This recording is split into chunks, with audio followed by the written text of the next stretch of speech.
Hey, what's up, everybody? Welcome back. Don's Hot Rod Garage. Big Don with you.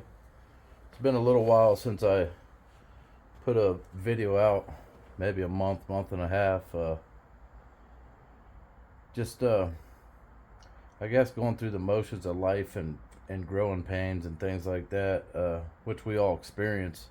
Um, and when I first started my YouTube channel, it was during the year where everything was shut down and life was a lot slower than it is right now. And like January, I'm trying to basically explain why there's been no videos. Um, January was really cold for about 10 days. It was like highs in the, you know, 8 and 9 degree range. Pretty cold, freezing cold actually. And then we went from that, it warmed up, and then it, like, instead of snow, it rained for about a week straight. And then we've had really good weather, but the business that I'm in, once you have good weather, then your work is like insane. I mean, this past week I was leaving the house around 6:30 and getting home whenever I got home, all week long, just trying to keep up. So it doesn't leave a lot of time for the hot rods. Um, and I'm kind of to the point where I think I'm gonna start steaming off on the hot rods a little bit, just because I have fixed so many old cars and new cars and everything, work trucks, everything for years. Um, and it's just getting to the point in my life where I just think I want to just have easy days. Um, Unless you've been out there battling and building some of these old cars, especially around the, Midwest, Northeast, these cars are tough to get a handle on. Um, and they take a lot of time, a lot of money, a lot of dedication, a lot of emotion, a lot of planning. They just take a lot. And right now, my work is so busy, and I just can't seem to find the time to work on them. And when I started my YouTube channel, it was a great deal because everybody was shut down and I was the only one working. So uh, it was a little bit slower paced. And we all know what life is like in 2024. I mean, if there was 48 hours in each day, it still wouldn't be enough. But to touch on a couple of the cars, the yellow Nomad that the roof flew off of it, that car has been sold. And the guy I sold it to, I thought he was gonna do more than what he did with it. He just took what he wanted and just turned right back around and sold it, which is fine. But he was kind of a little bit of a younger guy, and I was trying to hook him up with a bunch of stuff that I didn't charge him nothing for, and that kind of, I wouldn't say backfired, but it was of no benefit. I should have kept the extra parts. So that car's gone. And then the red and white 55 Nomad that I had from the junkyard, it's gone as well. And like, once I posted that video, that was right around the holidays. And I mean, I had emails and text messages and uh, voicemails, and I just stopped responding to them, right? And then they would have their family members call me. It was a bad experience. It really was. Um, and I ended up selling it to the first person I talked to on it, and hopefully him and his wife can make the car that they want. They was real excited about it, but it just, you know,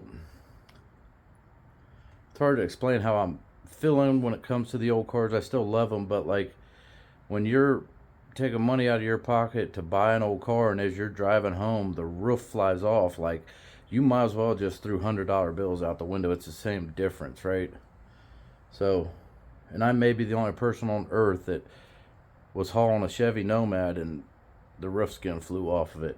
It's just kind of like it was a bad notch in my belt, and then the red one followed right back up with another bad notch. I mean, during the holidays, your phone is just ringing nonstop. I mean, you know, it was just a bad deal. And then I had that black 55 Chevy four-door that was a really decent car, and I ended up selling that car too.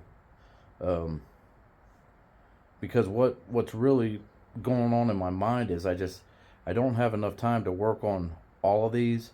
So I think I need to just hang on to the 2 or 3 of my most favorite ones, or the ones that mean the most to me, if that makes sense. So that's kind of where I'm at now.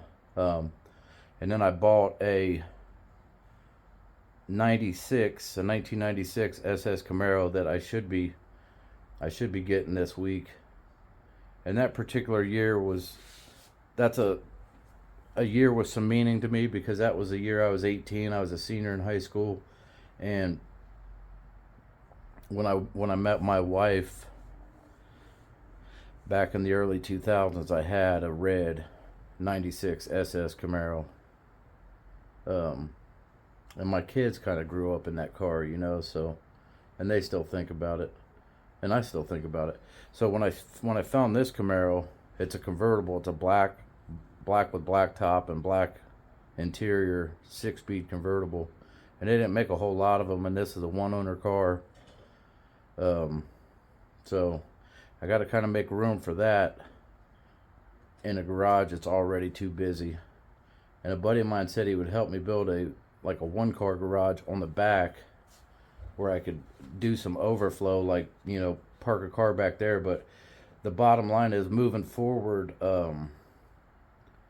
I don't have the time that it takes to get these cars back together. So I think I'm going to continue to think about it and probably keep the 2 or 3 that mean the most to me, because like right now I still have 5.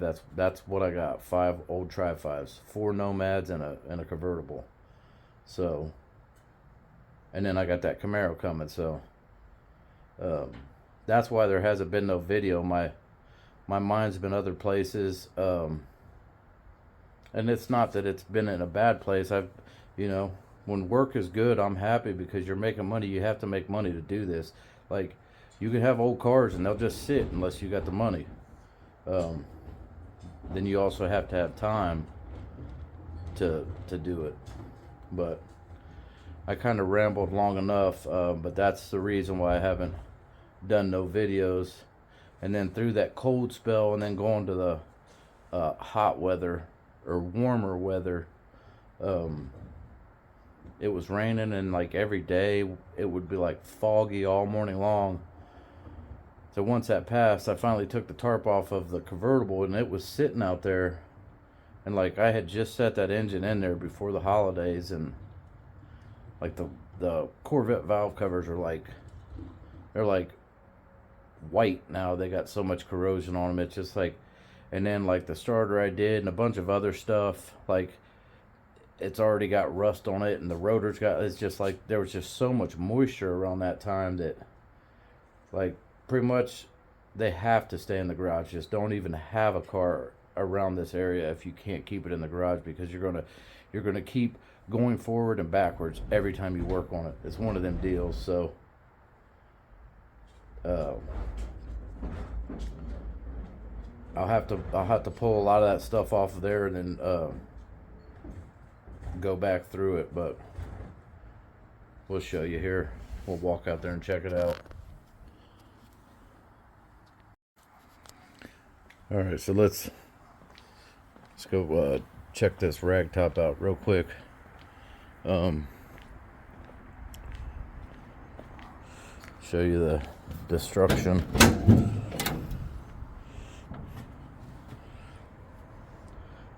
Look at that. Isn't that nuts? Them was nice polished valve covers. And I don't know if you can see the starter down there, but it, like, all the little nuts and bolts, everything just started rusting away. And then even the intake has got like flash rust on it, and I had painted that cast iron color. You can see more back there. Luckily this is just sitting on here, but I'm gonna have to pull this off, and hopefully the lifter valley didn't get no moisture in it.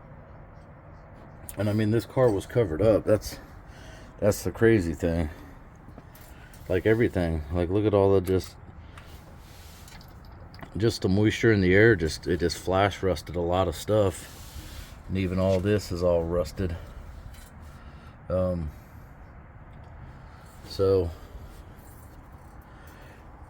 luckily I have them chrome valve covers that my buddy Dan from Dan's Tri-5 Garage sent me. Excuse me.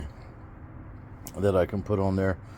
And I did, I just bought one of the 2218 carburetors, the one that's got the rear bell crank throttle. I showed you in one of my other videos, and that should be coming any day, where I can pull this intake off, clean it up, respray it in that cast iron, and then put that carburetor on there, and maybe we can, you know, time permitting, maybe we can try to put some power to this and a little gas on the carb or something and try to fire it up. Try to, you know, keep my interest levels high. Love the old round snout air cleaner. I mean, amazingly, that got no flash rust on it. But stuff like this, I mean, how does that happen? You know, I popped the hood and I'm like, you gotta be kidding me. It'd have been better off sitting in the garage. It'd have stayed nice and clean. So I just spent the day today, and I mean, even like the wheels on it was like, they was like almost white. I mean, it's just, it was crazy how much moisture we was getting at that point. So I went through and polished up the wheels and stuff. So I'm gonna try to jump back on this car if we continue to have nice weather, because I was making some good progress on it, like did the steering column and did other things to it, and then the holidays come and I had to slow down for them, and then the freezing cold weather, but now we're getting warmer, so we'll kind of see how it goes. But that's the story on the no videos. I just, you know, too busy at work, and maybe in the back of my mind would rather just loaf it up a little bit. You know, it's hard, guys. It's hard to work, you know, 50 hours a week, and then you get one day off, and then you work in the garage. I mean, you know, there's got to be a balance at some point. So there's a video of what's been going on. You know, I just been living. There ain't nothing wrong with that. So whenever the carburetor comes in for this car, I'll show it, because it was supposed to be rebuilt many years ago, and it's just been in a box. So I mean, it's like really cool, really nice original part. So that'll make me happy on that car. We'll get back on it. It's just, you know, you got to have the time to dedicate to them. You could spend 5 hours working on this car and nobody be able to tell except you. Catch you guys on the next video.